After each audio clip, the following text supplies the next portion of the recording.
Hello everyone, Courtney here. Today I'd like to talk about something that can completely shift the way you think about pitching. How to track your true progress. Not just by how long you've been trying or how many companies you've emailed.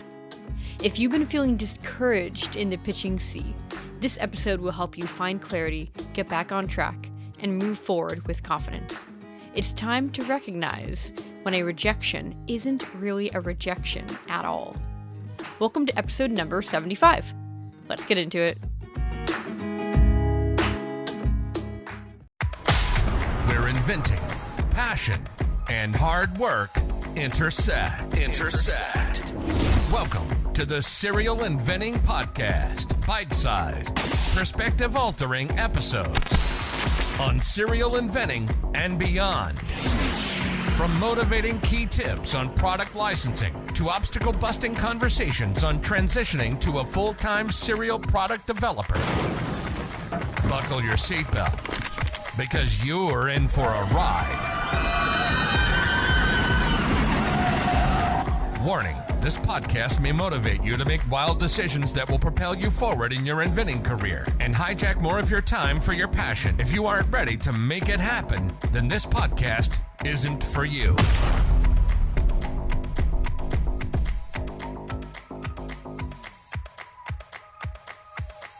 Sometimes it's hard to see where we really are with a product we've been pitching for a while, because we get clouded by the length of time we have been pitching and frustrated with all of the rejection we consistently receive. It's not the length of time that matters, or even how many companies are on our hit list, but the amount of true no's we receive, because that there is trackable.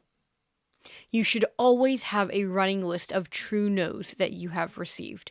Do you have 3, 5, 10?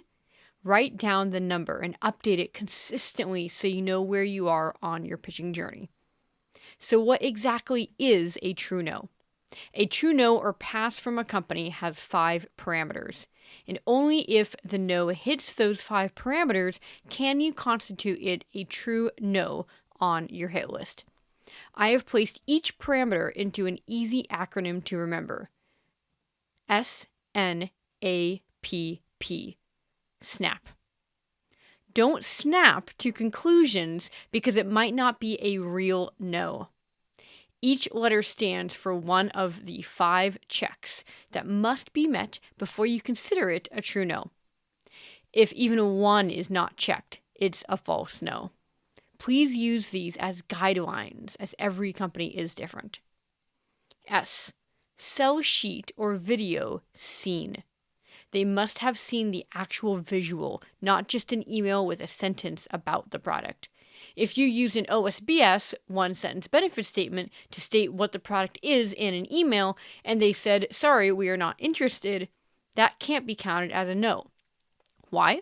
Because they haven't seen the visuals on what the product is, so the no is off of an assumption. We want to show the sell sheet or video to a company so they can get the entire idea of what it's about. N. No used clearly. They must use a version of the word no like pass, not a fit, etc. Maybe later or check back in a few months is not a no. Maybe they said the concept is a pass, or that they don't think it would fit their current product line and wished you luck. But it's important to read their email very carefully. If they said they might be interested in a few months, then it's not a no. A. Access denied after accepting to see it. If they come back to you and say they are not accepting ideas after they said they would take a look at the concept, which surprisingly does happen. If they don't accept ideas, then they aren't saying no on your exact product. P. Product inventory. They think you have inventory and are not interested in buying your product. Sometimes this is hard to tell because they might say no, they are not interested, but depending on what script you used and which department you are in, they may not be clear that you are looking to license a product. Even if you use the word licensing, I would not assume they understand what you are looking to do. Every time you mention licensing or product licensing, I would always recommend that you add the definition of it right after so they get what you are looking to do with it. And also keep in mind that the buying, purchasing, and vendor department is rarely ever the right place as they buy products with inventory. P. Pass is false. A false no. And let's go into what that is right now.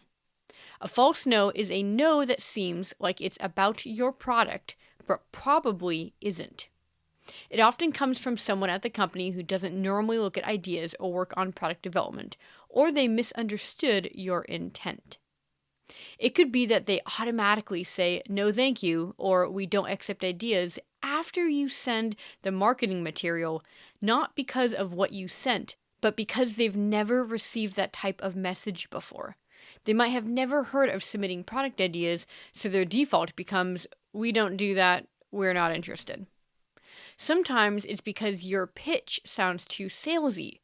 You always want the sell sheet to do the selling. Never write paragraphs in your email, 1 to 2 short sentences per line and no more than 5 lines total. Other times, they're simply incorrectly informed. I've seen this firsthand many times. A company absolutely does accept product ideas, but the person replying just didn't know. That's a false no. You never want to accept a no from someone who can't give you a yes. If it's not their job to review product ideas, like a gatekeeper or customer service rep, then their no shouldn't carry weight. For example, if someone at a support email says you can send your sell sheet over, that's great. But if they say they're not interested, ask yourself, are they really qualified to make that call? Probably not. Find other people who consistently work with new products at the company and go from there. I want to introduce a little acronym to help you spot a false no. FALSE, false. F, form response. A default no thank you with little thought, likely just brushing you off. A, assumption based. They assumed you were selling, not licensing. Maybe your message came across too pitchy. L, lack of knowledge. They just don't know that the company accepts outside ideas. S, support role. They aren't someone who can say yes, so their no shouldn't end the conversation. E, evaluate the response. Was it thoughtful? Did they read your sell sheet? Did they loop in the team? Or decide for everyone?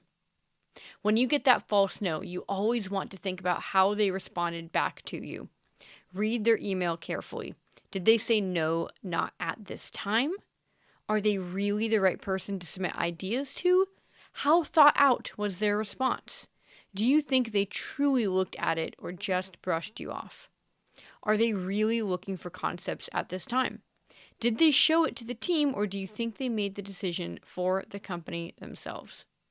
When you get a no back from a company, always make sure to continue the conversation, as the relationship starts right there. Ask them for feedback to better help your product development.